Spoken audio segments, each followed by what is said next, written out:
Well,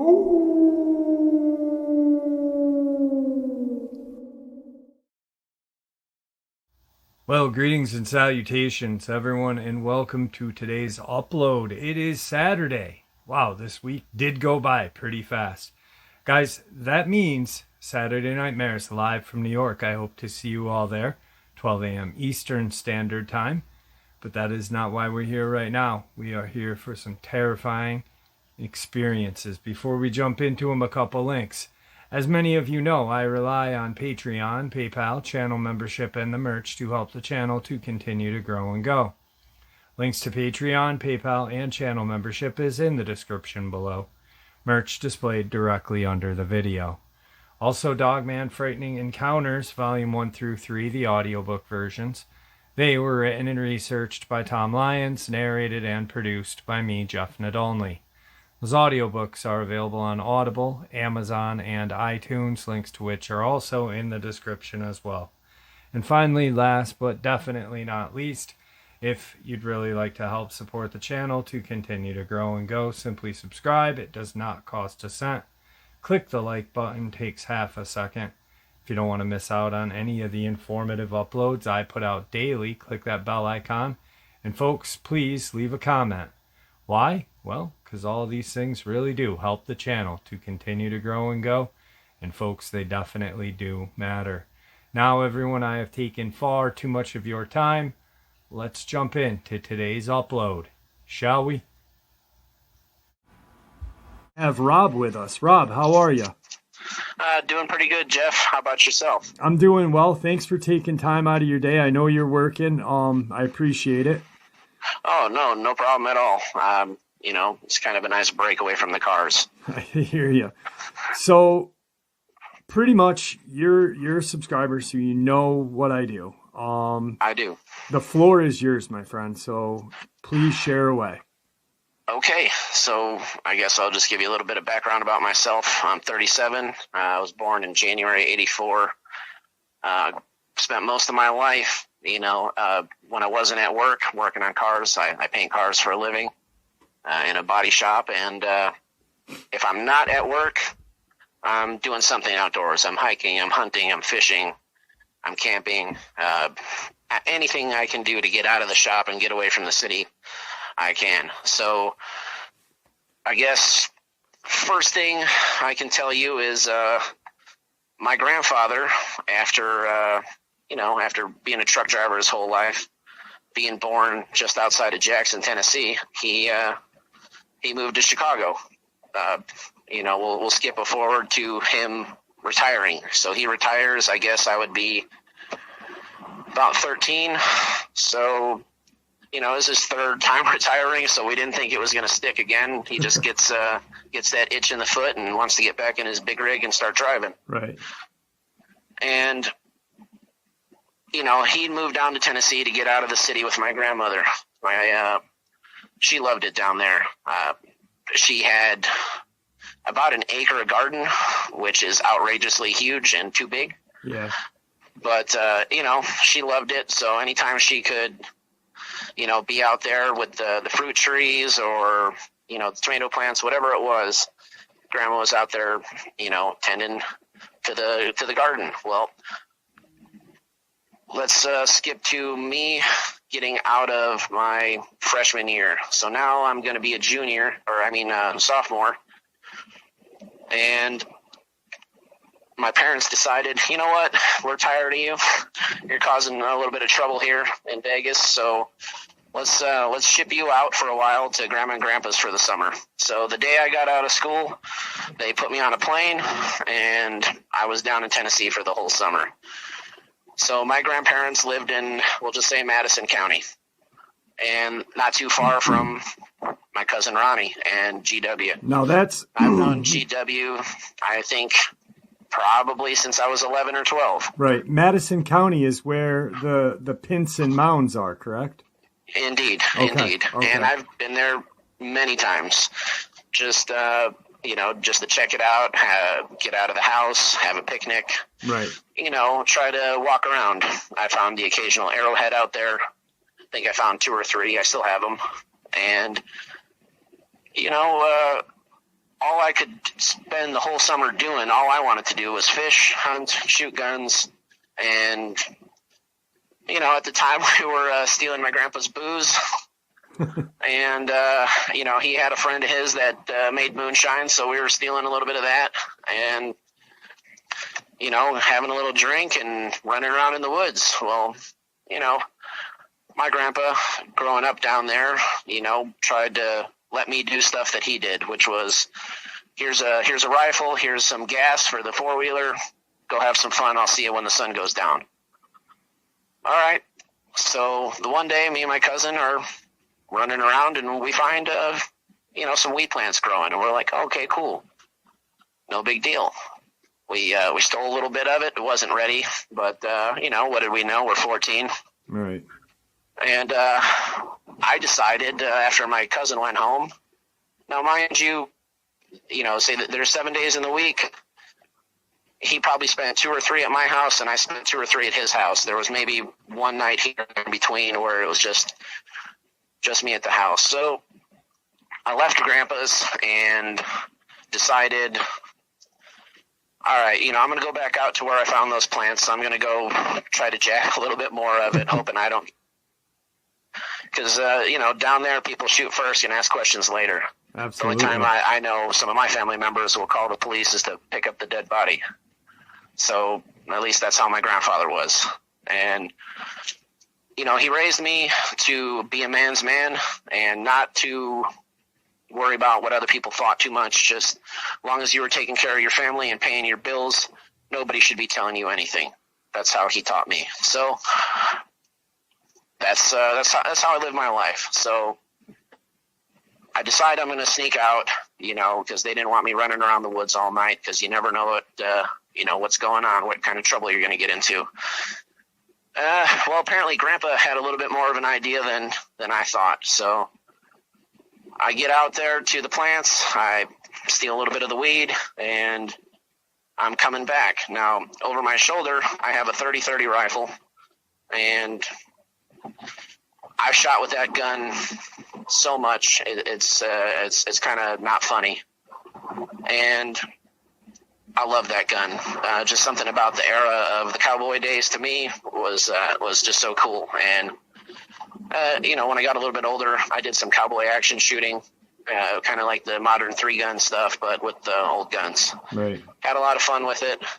But to get back to what happened, I'm coming back in the woods, and like Ronnie said, there's small pine trees everywhere in the woods, and the woods aren't too thick where my grandfather's property was. It wasn't like you couldn't see anything, but on a dark night with a new moon, you can't see your hand in front of your face.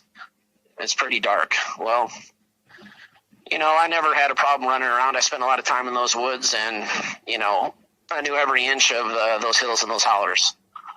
Well, coming back through, I start hearing footsteps, and I didn't think too much of it at first because, again, there's it's rich with game. There's deer, there's bobcats, there's coyotes, raccoons, possums, squirrels, you name it, it's there. Now, Grandpa always told me about, there being a Black Panther. Now, I never saw Black Panther, but one thing I don't think my grandfather was a liar. He never lied to me as far as I could ever tell. Now, as I hear these footsteps coming from kind of flanking me, like on my right, but a little bit behind me, I decided, okay, I'm going to stop for a second. And I don't hear anything except for my own breathing, which, I don't know if too many of your people, listeners here, know what the woods are like in the summertime at night and down south, but they're loud. You hear whippoorwills and loons, crickets, tree frogs, bullfrogs, it's coyotes. I mean, it was dead silent. It was so quiet that I could hear my own heartbeat in my ears. So after sitting there, real still for probably 3 or 4 minutes, I'd guess, I decide I'm just hearing shit. I don't think too much of it. and I keep walking. Again, I hear it, but now it's a little bit to my left. And I'm like, okay, there's definitely something there now. You know, that's not just me being crazy. Because it was a misstep. Like before, the original steps, the first steps I heard, they were perfectly in time with mine. Well, the second time I hear the steps, I heard a step that landed after one of mine. Okay. So, you know, woods down there filled with pine needles, and, you know, there's leaves and stuff from the fall before, and, you know, you make noise when you're walking through it. It's just, especially at night, it's pretty much impossible to get through some of this area without making noise. So I'm like, okay, there's something really there. And you know, as I'm walking, but at a steady pace, I chamber around. And the first thing my grandfather taught me about guns, other than how to handle them safely, was keep one in the chamber. And he said, there's no point in having a gun that's not loaded. You know, it might as well be a fucking paperweight. Right. Excuse the language, but that's what he said. And I said, Grandpa, what do you mean? Around in the chamber and do that stuff. He goes, well, if you want to think you can put a round in the chamber first before, you know, something happens, well, can you put on your seatbelt before you get in a car accident? And I, you know, ever since then. That's good logic. Yeah, it's pretty good logic, you know. And Grandpa, growing up the way he did, you know, we'll just say he, you know, they played around with moonshine a little bit. And my grandfather drove the block car for the shine car to get away. So Illinois Highway Patrol couldn't catch him. So they hired him when he lived in Illinois, and he was a highway state patrol interceptor. So if somebody was running from the police, it was his job to go run them off of the road and arrest them. So my grandfather, anyway, he drilled that in my head. So I put one in the chamber, and the other thing he taught me was, if you think you got enough ammo, bring more. So I didn't think I was going to need any ammo, but I still grabbed a handful of rounds that he had laying around, and stuck them in my back pocket. Well, I take another round, I load the gun, so now I got one in the chamber, and I think it held 5 or 6 rounds after that. And, you know, this is a lever action Winchester 30-30 that was produced in 1889. So it's over 100 years old at that point. And I'll tell you what, out to 500 yards, I'll hit one of those clay pigeons with iron sights, no problem. I had a lot of fun with that rifle. Well,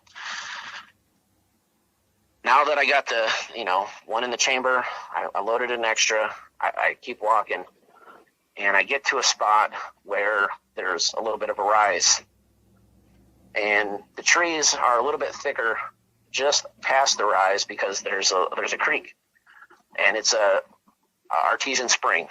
It's amazing water. You could just stick your glass in it and drink, and it's better than any of the bottled waters you're going to go buy at any store. Right. Beautiful limestone right there. So I get to the top of the rise, and I put my back against the tree, and I hear now that there's more than one thing, but I can't tell if it's 2 or 3 at this time. So what I would usually do is I would follow the creek, and come out, and it would come to the back of my grandfather's property.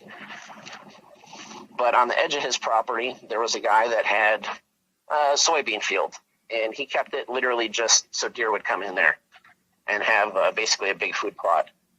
A lot of big deer there, I don't think nothing of it at first, like I was saying, but I hit the top of this rise. I put my back against the tree, and, I level the gun, and I bring it up to my shoulder, and I can hear stuff moving. And now I can see that shadows, nothing else, because it's dark. We're in the woods. There's not like there's street lights and you're in the city. I can hear there's at least 2 for sure, maybe 3. Well, I fire one shot, which my grandfather at the time was sitting on his, on the porch. He heard the rifle, knew that it was that rifle, went in his house, and he had a BAR, which is a Browning automatic rifle. Yep. It shoots 20 rounds of 30-06 in a couple of seconds. Well, Grandpa was a gunsmith in the Milam Armory in Milam, Tennessee. And during, World War II in Korea, when he was not able to go serve because he had been shot moonshining, or running moonshine or whatever it was, he, they put him to work in the armory. So he built guns, he built bombs, and Grandpa knew his stuff when it came to that. He taught me a lot. And because of that, I'm actually enrolled in gunsmithing school. Brought a love into me that I can't get out. It's in the blood, we'll just say. Right. So I fire one shot, and it sounds like it runs away. Or, so I'm like, okay, cool. Probably just some stupid fucking coyotes. But I'm going to get back to the house. So from where I was at the top of this little rise to the house is probably about 400 yards, maybe 450. And the last 100 or so yards is the soybean field. And then the top of my grandparents' property, which, was like a hill. And the house is built halfway down the property. So I start jogging. And as I'm jogging, I reload. Because if nothing else, I'm going to die fighting. Because something inside of me is just telling me that this is life and death, whether I want to admit it to myself or not. Now, I'm 37 now. This happened when I'm 14. It's been 23 years, and the hairs are standing up right now just thinking about it. But I start jogging towards the house, and I hear the steps again, and I can tell from enough time hunting that it's heavy. And then I hear a second set of footsteps, and then a third. Wow. Well, I know I'm roughly 200 yards from the house. I'm halfway there. But that's a long 200 yards, especially the last 100 of woods. The woods are a little bit thicker on the edge of the field. A lot more brush. It's just less maintained. Right. And I'm running, and I hear this thing come through the fucking trees, blowing through these 4 and 5 inch thick pine trees like they don't exist. Now, you can't take one of these trees and bend it over with 2 people, as grown men, 6 foot tall, 200 plus pounds. You can't bend one of these trees down. They're strong. Well, this thing's blowing through it, and I hear it coming. And now I'm just starting to clear the brush and come into the soybean field. As this is happening, I hear this thing basically put on the brakes, and it comes into the moonlight. This is the biggest, darkest, scariest fucking thing I've ever dealt with in my life. So scary that at that point, I didn't even realize it, but I'm going to be honest here. I pissed on myself a little bit and didn't quite comprehend what I was seeing all the way until later on. So I see this thing, and I fire another shot just kind of half over my shoulder, not thinking too much of it. I'm just trying to get back to the house. So I'm coming across the soybean field, and this thing starts coming into the soybean field. It probably came, I guess when my grandpa shot at it, it probably came about halfway through the soybean field. At this point, can you describe what you're seeing? Like, okay. Because I'm sure you're not seeing it all together. At first, I didn't see exactly what it was, 100%. I just knew I needed to get the fuck out of there. So once I hear, and I keep running, and I hear my grandfather open up with that BAR, I get behind this big oak tree, which we actually had to cut down because a tornado tore it all up. So I get to the oak tree, and I get behind it, And then I look, and now I can see a fucking werewolf, I thought, Right. but it's not a full moon. It's not even close to a full moon. It's after the full moon, it's going away. It's been a week already. And it looked, I guess, one of the combination of things would be,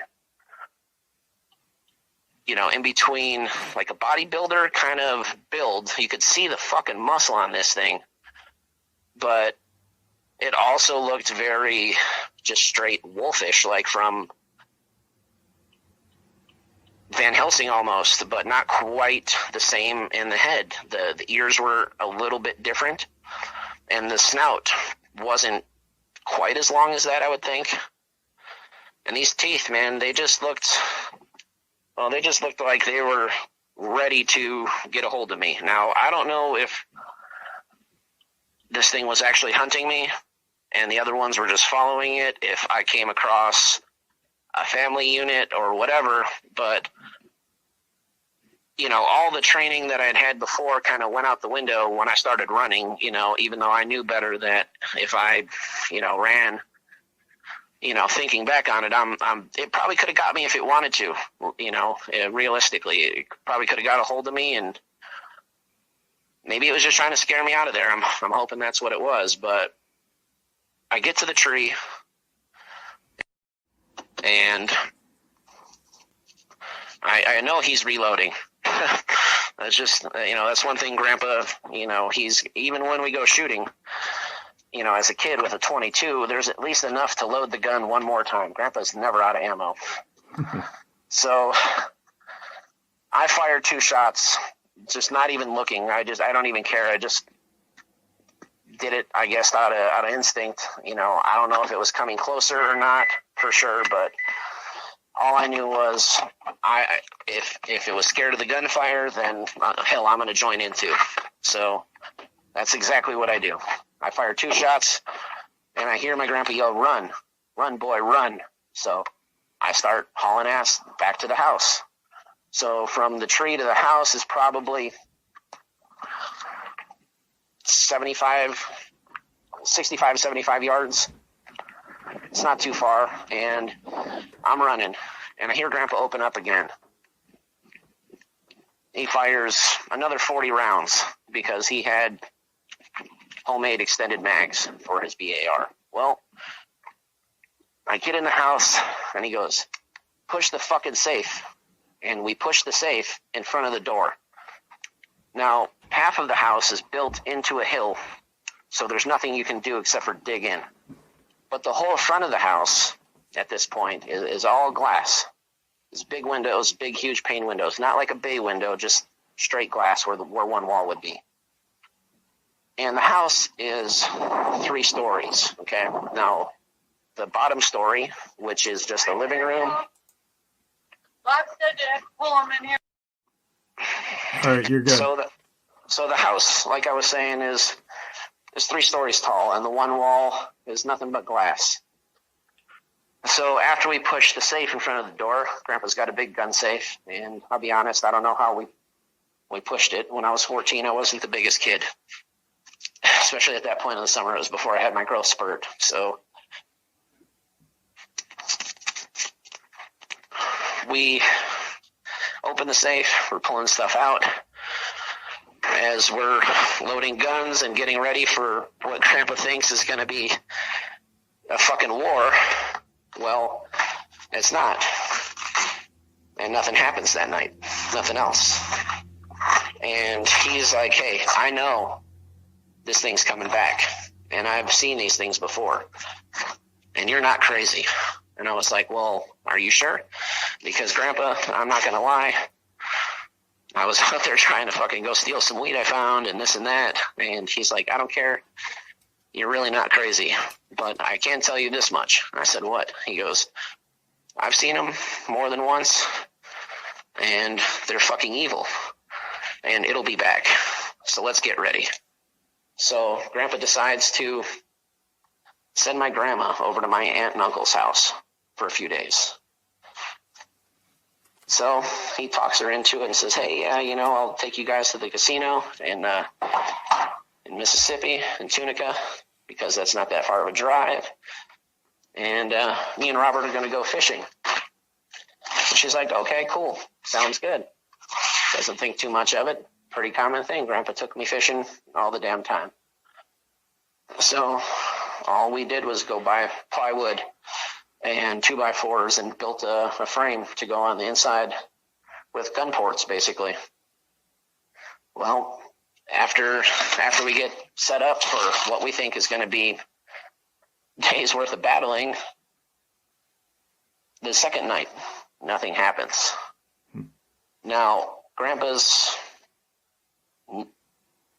really nervous about this, and he's not telling me much at this point. So now starts the third night. Second, you know, we slept in the daytime on the third day. I didn't sleep a wink for 2 days until my body just shut down. And Grandpa, you know, says, hey, you know, get some rest. It's going to be a long night, so just be ready. So the third night, it starts out slow, and we don't hear much. We don't see anything. It's not like we need to stress about what's going on. Okay, fine. We're hanging out, and then all of a sudden you hear tick, tick, tick, tick, tick, tick, tick on the glass. Well, my grandfather liked to feed the squirrels, and they would come around at night, and sometimes they would tap on the glass, so I didn't think too much of it at first. And Grandpa says, no, stay the fuck away from the window. And I'm like, oh shit, okay. This isn't good. Well, he decides to just hand me, you know, he hands me that 30-30. Only I didn't know he had reloaded it. He had hand loads for everything. Being a gunsmith and an armorer, he had all that stuff. And taught me quite a lot about it. Well, after he hands me a gun, he picks up that VAR, and he fires right through the fucking window. He doesn't say a word. He doesn't tell me he's going to shoot. He just starts blasting. Well, Grandpa, he's a damn good shot, to the point of where, you know, it became a kind of a family thing where we would get together, we'd shoot, we'd have fun, and, you know, the older people would start betting on who could beat Grandpa. Not many people could. I mean, he was good enough with a pistol that I've seen him shoot big bumblebees out of the air with a .22, which, crazy, but it's true.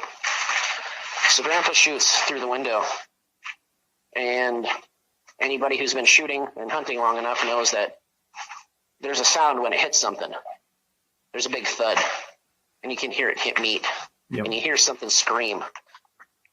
And it sounds in between a cross between a woman screaming and a big cat.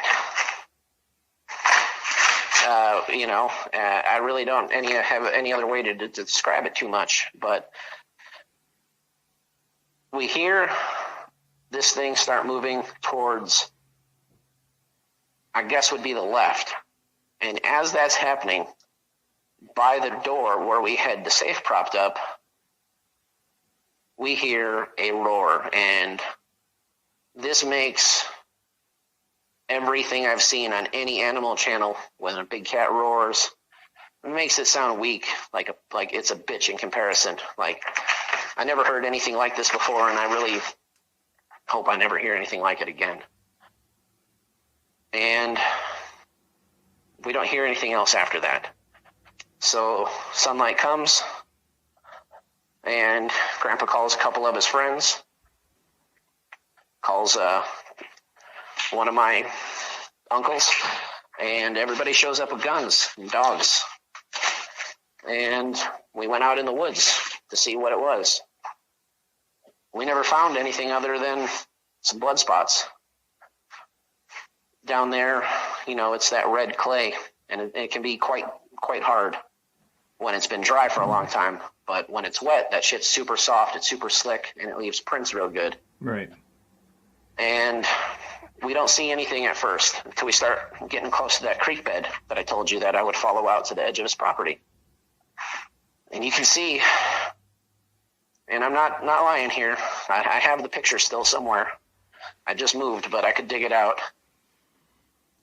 It's a picture of a dog print, canine print, and it's 10 inches wide.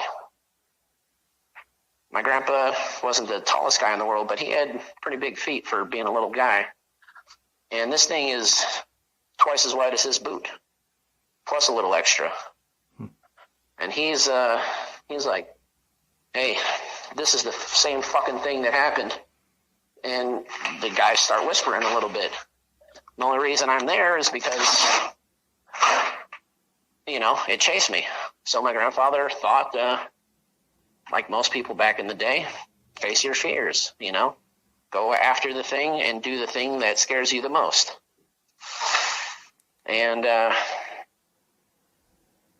we kept searching, and mind you, these are guys who, for fun, spend time 20 foot up in a tree on the coldest days of the year in the shittiest weather there is, covered in camo and deer piss. They know how to work a dog, and they know how to use a radio, and we lost everything at the creek other than the two prints, which I would guess the stride in between them would have to be probably 4.5 to 5 foot. Now, man is about 2.5 feet from the back foot, from the toe to the front foot of the heel. Now, I've tracked a lot of animals. I've shot a lot of animals. I've shot elk in Nevada. I currently live in Las Vegas right now, but shot elk in northern Nevada. I've shot elk in Washington State, up in Mason County, in a little city called Shelton. At the time, there was less than 8,000 people that lived in the city. So we'll get to that later. It kind of makes my mind jump back and forth so much. Sorry. No, it's fine. And I'm just like pacing as I'm telling you guys that, telling everybody this, because it take your time, gets the nerves up. So after looking and not finding anything other than those two prints,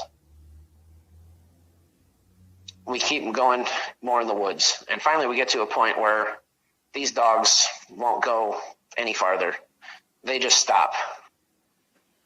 Now, one of my uncles, he trains dogs to where I would easily put some of these dogs' tracking skills up against anything that any military or any law enforcement agency has for their dogs. They're that good.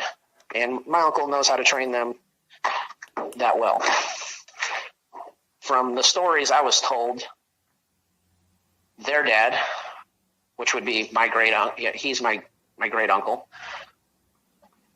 Their dad, which would be my great grandfather, used to train dogs for the Bureau of Investigation before it was the Federal Bureau of Investigation.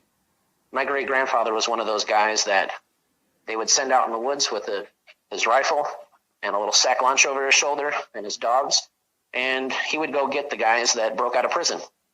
So believe me, they can track. Well, finally the dogs won't go any farther. And these dogs will go after fucking anything. I mean, I've seen them chase bobcats and coyotes. I know one of them killed a couple coyotes one day. And if anybody knows anything about how coyotes are, they work as a unit. It's pretty amazing, really. And, usually if they get a hold of somebody's pet, it's pretty much over for the pet, because they'll fight, 5 and 6, 7, 8, 10 on 1. Well, these dogs, not being scared of that stuff, don't go any farther. They refuse. They just lay down. They're not whining. They're not crying. They're just not doing anything, which is the complete opposite of how they've been trained. They won't listen. The only thing they would do is when we finally said, let's go, we went back to the house. Well, when we get back to the house, everybody's sitting around. And they start talking. And one thing I learned, even as a kid, So when people start drinking, they start talking. They get talkative, and a lot of times, if anything is real, that's the most true form of somebody talking is when they're drunk. Whether they like something or not, they're the most honest about it because their inhibitions are lowered. They don't care.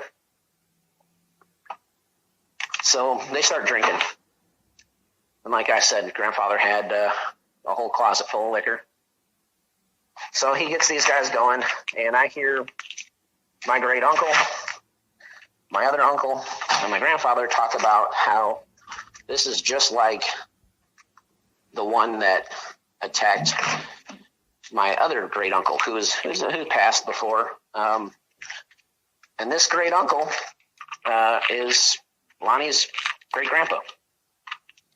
Excuse me. And he basically says,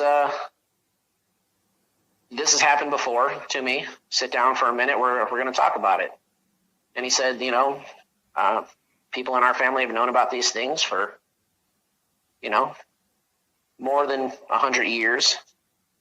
I could personally show you a gravestone with my family's last name on it that goes back to the early 1800s. They've lived in that part of Tennessee and West Tennessee for longer than I'll ever know for sure. And he said that one of these things attacked his brother when he was younger, and that it tore him up real good. And he was lucky enough to get away because, the guys were able to, the farmhands and whoever else was working in the fields at the time, because my family, grew a little cotton at that point, just like most poor people in the South. They were doing the cotton harvest, and, this thing just, I guess, snatched my great uncle and ran off with him. And, they started shooting and chasing, and, whatever happened to my uncle, I'll never know. I never met the guy that I can remember. He passed away when I was 2. And Grandpa tells me that it attacked him and it tore my uncle up. And, he could, if he was still alive, he could show me the scars on him. And my grandpa described the scars as being four of them, probably about 1.5 inches to 2 inches apart. And they thought my great uncle was going to die because the wounds were that bad. I mean, he almost bled out a number of times. But, people back in the day, being country folks, they, if anything, they learned how to doctor themselves up. And my great grandmother, doctored him up until they could get him to a real doctor, where he spent a few months recovering and always was looking to go hunt these fucking things. He, I guess from what I was told, made it like his life's mission to try to hunt and kill as many of these things as he could. Understandably so. I'm pretty sure if something like that did something that, vicious to me, I'd feel the same way. Yeah. And I don't know a whole lot of people that wouldn't feel the same way. But knowing what I know now, that's fucking crazy. I mean, you need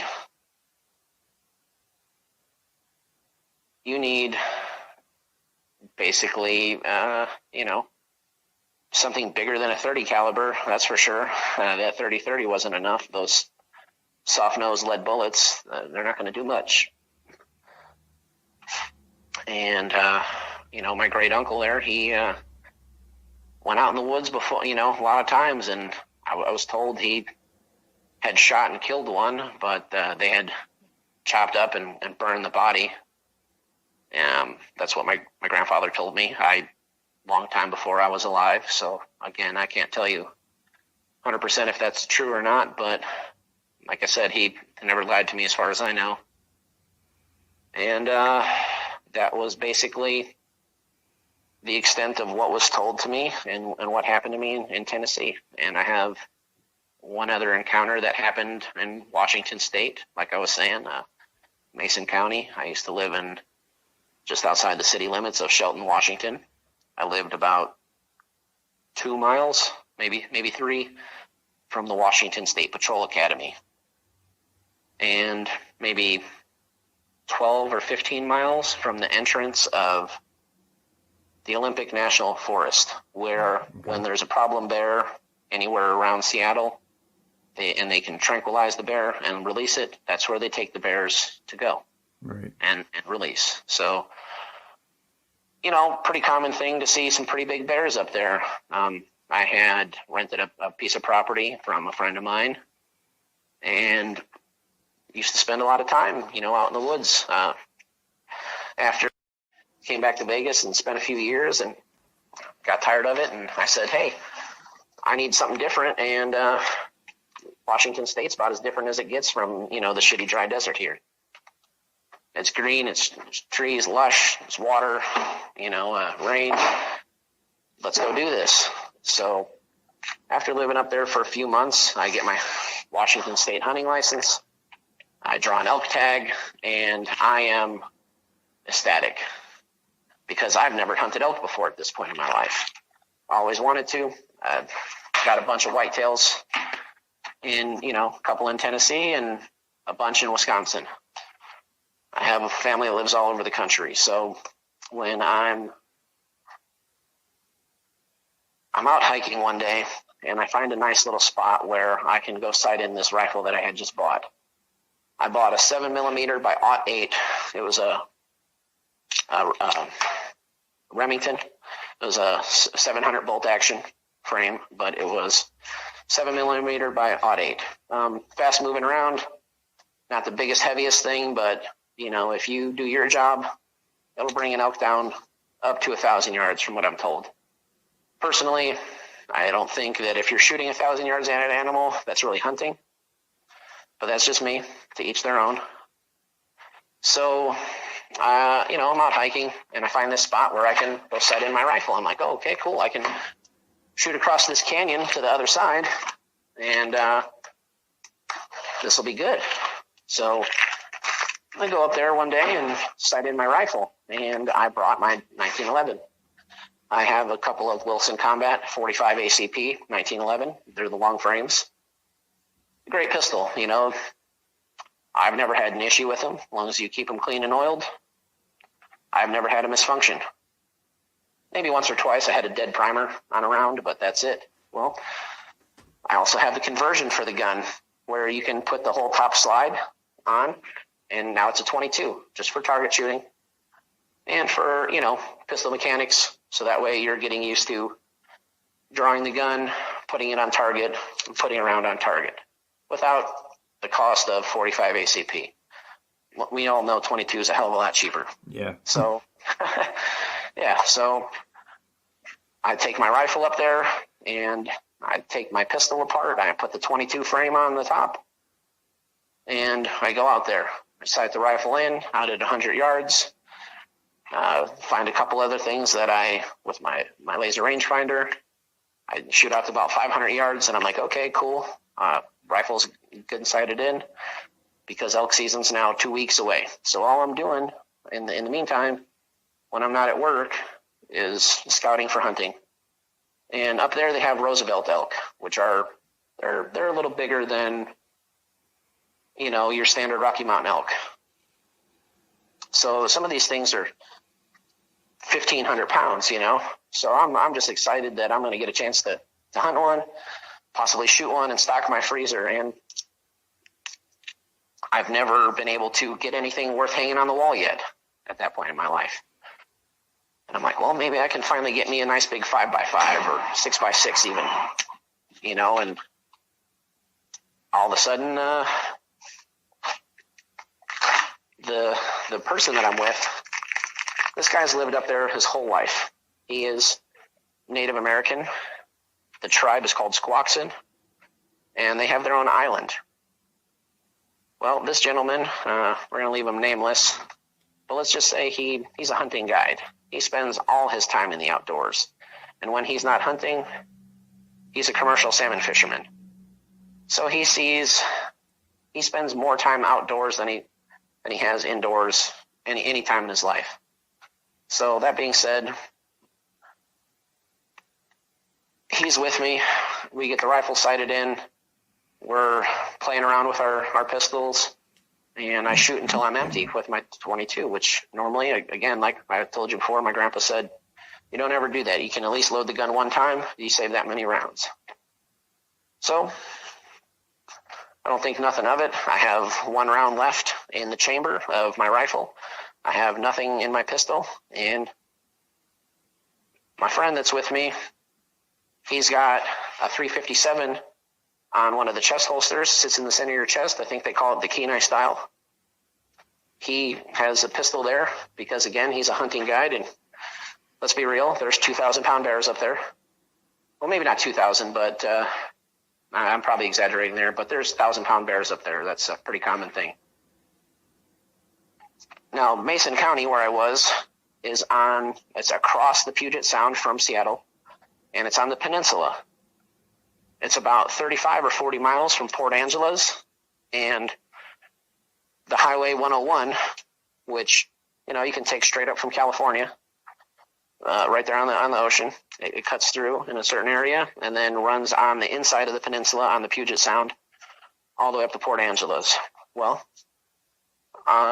where we're shooting is about halfway in between Port Angeles and Shelton, because like I said, I was out running around every place I could.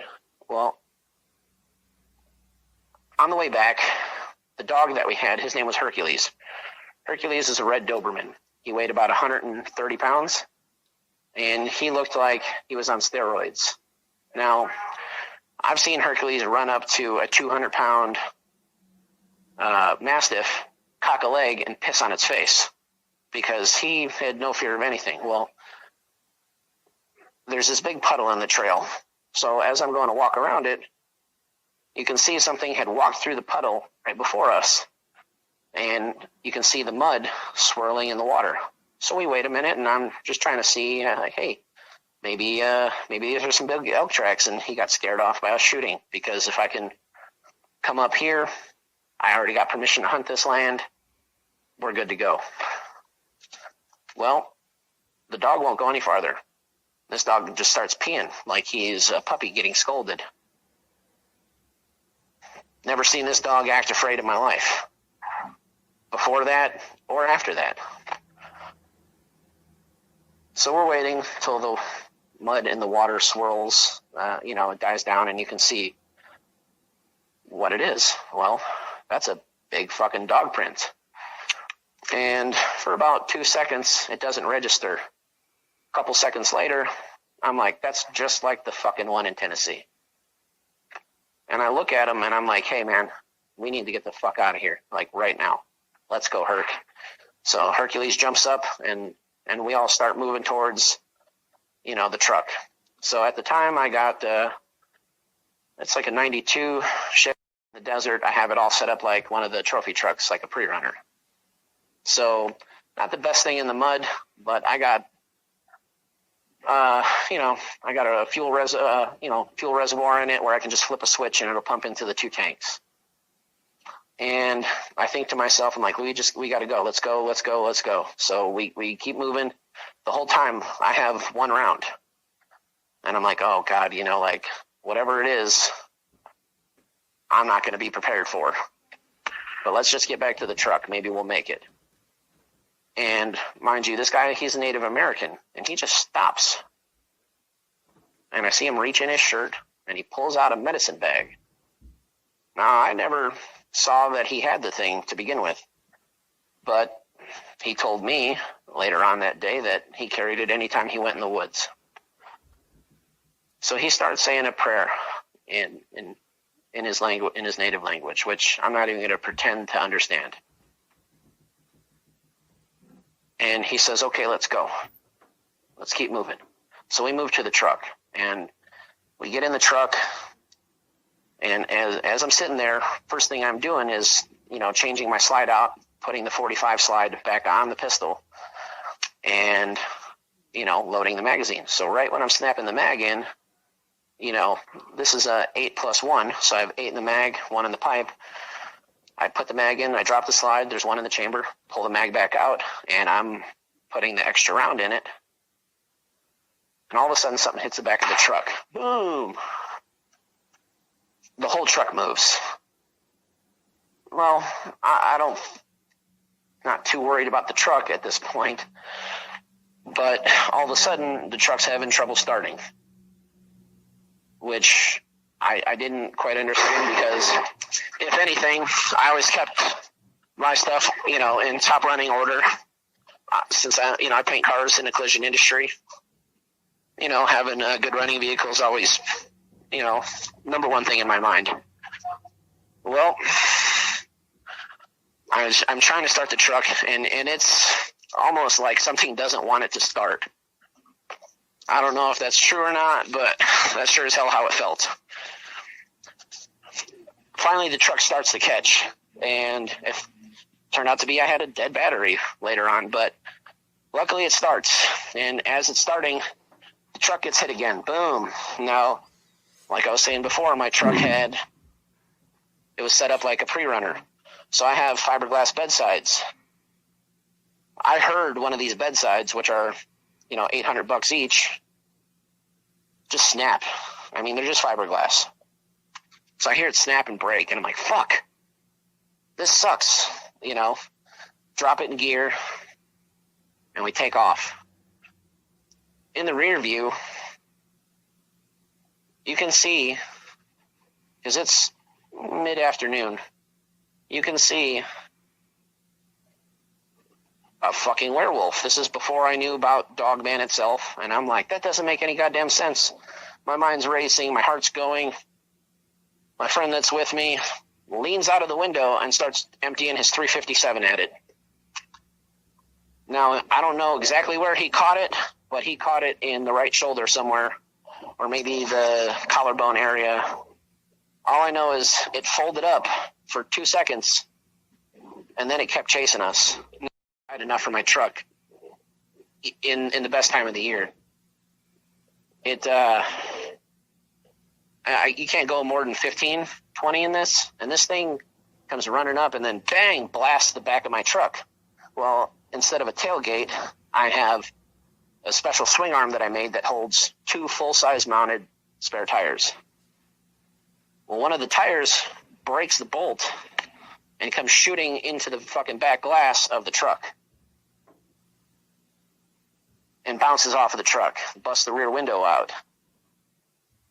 Well, right then, my friend just leans back over. Now he's, leaning in between the 2 seats and starts shooting again. Well, finally, we get out of where it's narrow, and I can actually get on the gas. Now, that truck had maybe 550, 600 horsepower, so it'll get up and go. So I hit the clearing, and, I can see the brush start to thin, and I know where we're at. I hit the gas, and this thing just it keeps coming until right around 50 miles an hour, I'd guess. And a little bit after 50, I'm probably hitting 55, 60. And this is probably 800 or 900 yards, this big field that I'm ripping through. And, luckily I got the suspension for it. My suspension's meant to do 100 miles an hour over anything in the desert. So I'm just charging through this field. I'm hitting brush and small trees. I can tell you right now that thing, that poor truck took a fucking beating. So we get to close to the end of the field.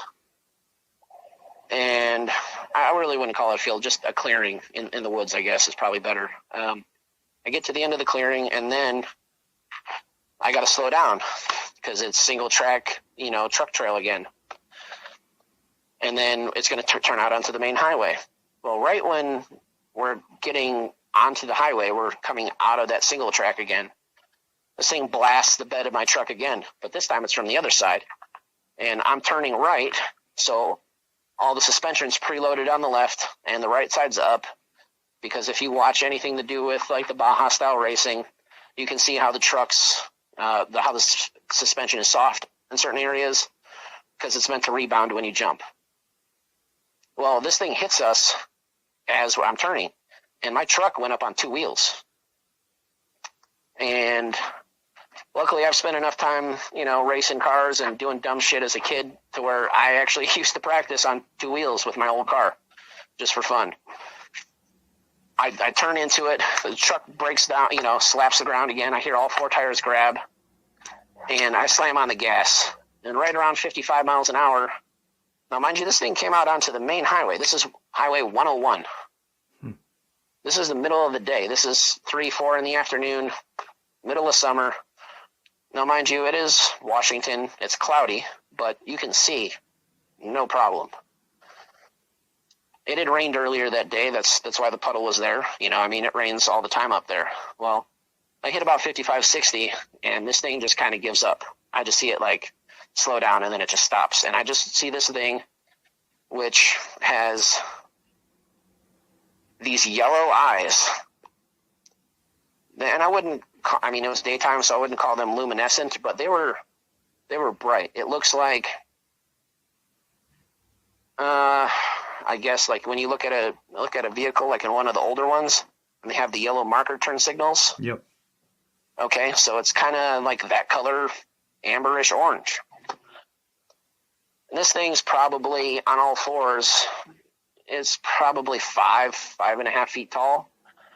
I never saw this one on 2 feet like I did the one in Tennessee. But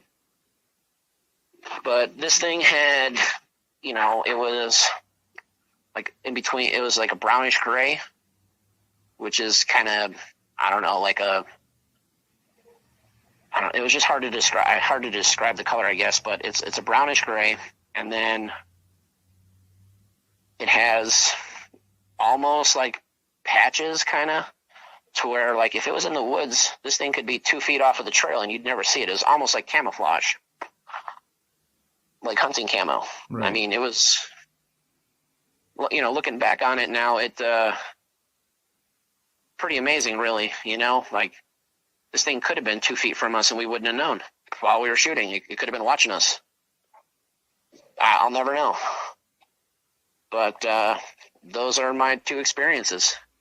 Wow. Now, when you got out onto the main road, this thing stopped chasing you. I think it stopped chasing simply because I was going too fast for it. Right. It probably pretty much knew, hey, I'm not going to be able to catch it. I'm putting myself into danger now being on the main road as well.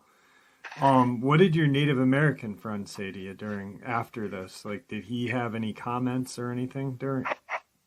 So he told me that he had heard stories, but he always thought that they were just kind of stories to scare the kids, right. Make them not run around in the woods at night because, that's a place where there's mountain lion attacks, there are bear attacks, some of the biggest brown bears in America, not in Alaska, they're there in that area, so these things, you're not the top of the food chain there. There's wolves, there always have been,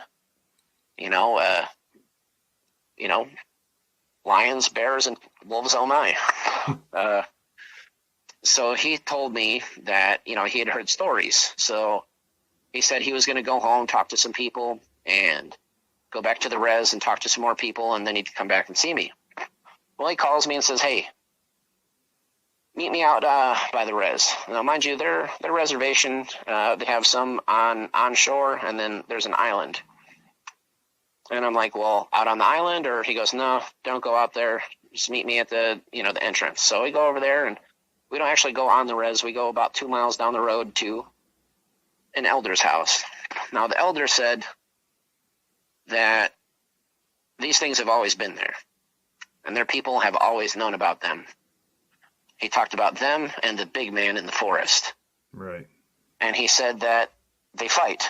They're at war with each other. Now, I don't know what more he knows in that, but he said that this thing marked me and that I should never go there again. So I never did go back to that particular area. Now, he said they roam.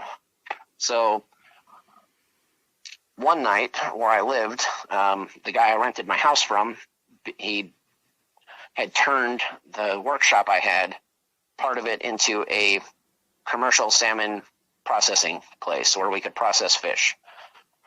So one night, now I know these weren't bear claws, but I came home from the bar. I was out chasing girls and didn't get lucky that night, but I had fun anyway. And I come home and I can see that a light from inside the shop, which there shouldn't even be a light on, is on, and there's a fucking hole in the wall. And I was like, what the hell? That doesn't make any sense. Well, at first, where I lived out there, and you can look this up if you want. I lived right behind a place called Extreme Auto Body. No, not a ton of neighbors, but nonetheless, the property I sat on and the property for Extreme Auto Body were originally owned by the same person, and the body shop there had to pay their water and their electricity to my property. That's just how it was originally set up. And I don't think nothing of it at first. I'm like, what the hell is this? That doesn't make sense. So I run in the house for the sighting. I had got, it was right when the 350 Legend round came out. So I had bought, bolt action 350 Legend, and I go in the house and I grab that thing, and right then I call my Native American friend. I said, hey man, I'm not going out there yet, but call me when you're close, and then let the dog loose, because if nothing else, the dog I knew would at least bark and warn me. Well, he calls me and he says, hey, I'm hitting the driveway. Well, when I hit the driveway, or when he hits the driveway, he stops for 2 seconds, pitches Hercules, who, mind you, like I said, he's 120, 130 pounds of Arnold Schwarzenegger looking muscle on a red Doberman. He's gorgeous, and that dog's well trained. And I've seen him literally outrun a car to the quarter-mile point. So this dog can run, people can say what they want, but I've seen that dog run 40, 45 miles an hour. I've seen it happen. So the dog, he gets to me next, before my friend does. My friend jumps out of the truck. I hear him hit the horn. So then I come out of the back door. Well, there wound up being nothing there, but something got into the corner of the shop, because part of it was sealed off where we had the fish processing, and then part of it was body shop, since I paint cars. So where I did all my side work, my restoration stuff, paint a lot of motorcycles too. So nothing was disturbed in the body shop side, but inside the fish processing area, tables were overturned. There was a hole in the wall that you could have had the guy from the Green Mile walk through.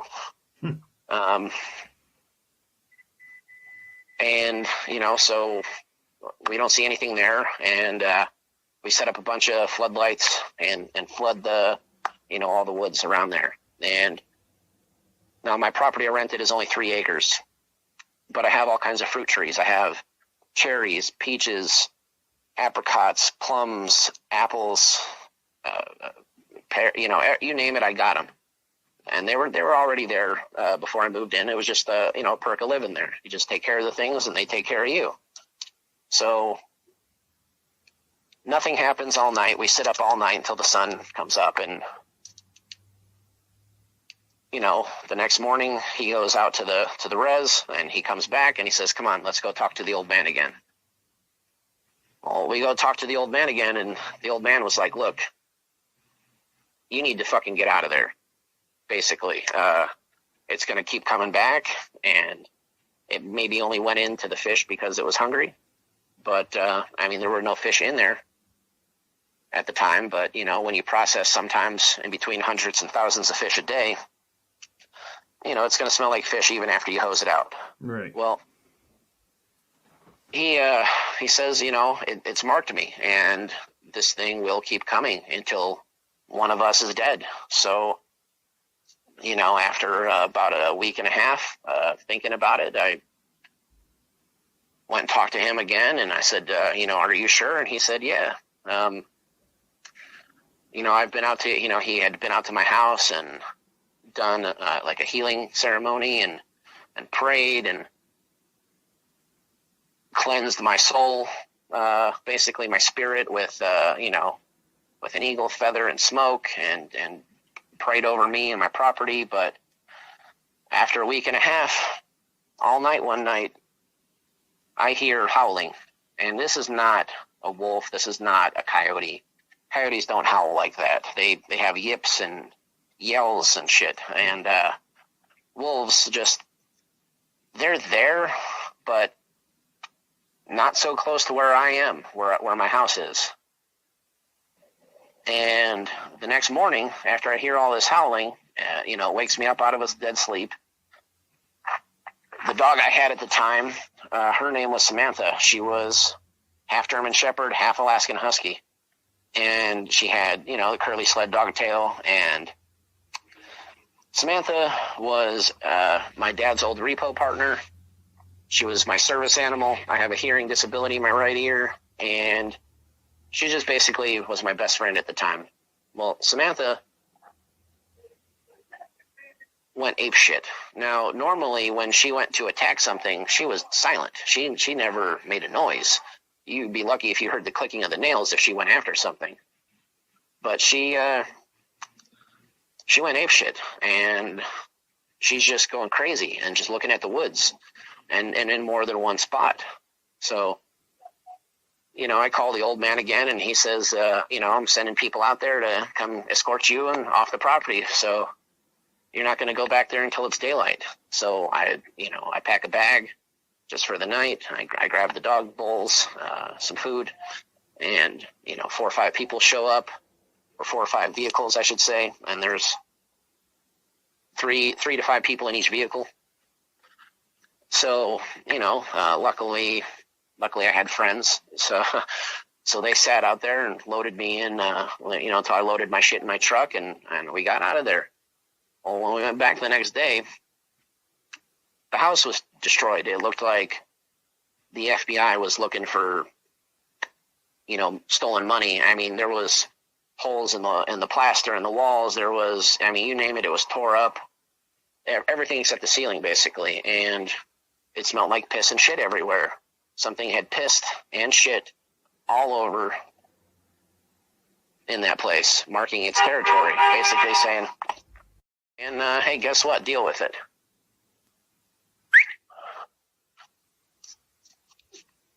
And after that, I packed my stuff, and I gave my notice at the job. I finished a couple cars I had in process, and I would only stay there in the daytime, and only if there was at least one other person with me. And I called it quits, and I moved back to Nevada, moved back to Vegas.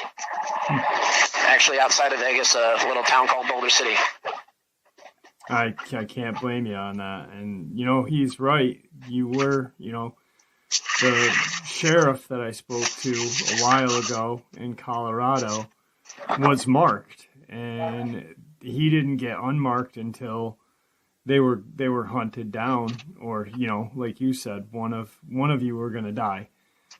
And, yeah. He's still aggressive. Yeah, and the sheriff to this day still has not gone back to Colorado at all. So, yeah, I've been back once, and went to just, drive by the place, and felt like I was being watched the whole time. Right. Well, I'm coming up on time, and it's getting really loud over there. Do you want to say anything to everybody before we end the interview? Well, I guess I guess I just want to say I really appreciate the opportunity to talk about it and to let it out. And if your people are going out there to try to chase these things or get a picture, you're fucking crazy. You just are. There's nothing more in the world I wish than to think that, or than to not remember this, but it lives with me every day. It has changed my life in numerous ways, both good and bad. It opened my eyes to the reality of it's not just horror movies, but it was also the most traumatizing thing I've ever seen in my life. And I've seen some pretty violent stuff growing up in my old neighborhood in Chicago. So I never want to see one again. If I do, it'll be too soon. And to everybody else out there, I guess just stay safe, keep your eyes open, pay attention when you're out in the woods, and don't go out there unarmed. Absolutely. All right, Rob, thank you for coming on. I really appreciate it, man. No, thank you. I appreciate it, Jeff, and you keep doing what you're doing. I'm a long-time listener. Been listening for about 3 years, I guess, and I hope that what I'm talking about can just help somebody else, even if it's not to you, can just go talk to somebody about it and get it off of their chest and not be scared of talking about it. There's a lot of people that want to ridicule the industry I'm in. It's very cut and dry. It's either right or it's wrong. And what happened, like, these people don't understand that they weren't there, so they can think what they want. If you saw something, you experienced something, you heard something, if these people weren't there, they're never going to understand it. So don't stress about what they're doing. Just keep living your life. Unless they're paying your bills and taking care of you and wiping your behind, fuck the rest of them. Absolutely. All right, brother. Have a great night. Thank you. Well, there you have it, folks. I hope you all enjoyed today's upload as much as I enjoyed sharing it with you. I'd like to thank you all, honestly, for supporting the channel. It is, after all, your support that keeps this channel growing and going, and what gives people a chance and a place to share their experiences judgment-free, just treated with the respect that we all deserve. Thank you. Please stay safe, happy, healthy, and ever vigilant, keeping an eye on our children, pets, family, and friends. These creatures are real. They are out there and dangerous. Share this information with those you love and care about, and it may just help save their lives someday. Till next time, never stop asking questions, never stop searching for the truth, and God bless.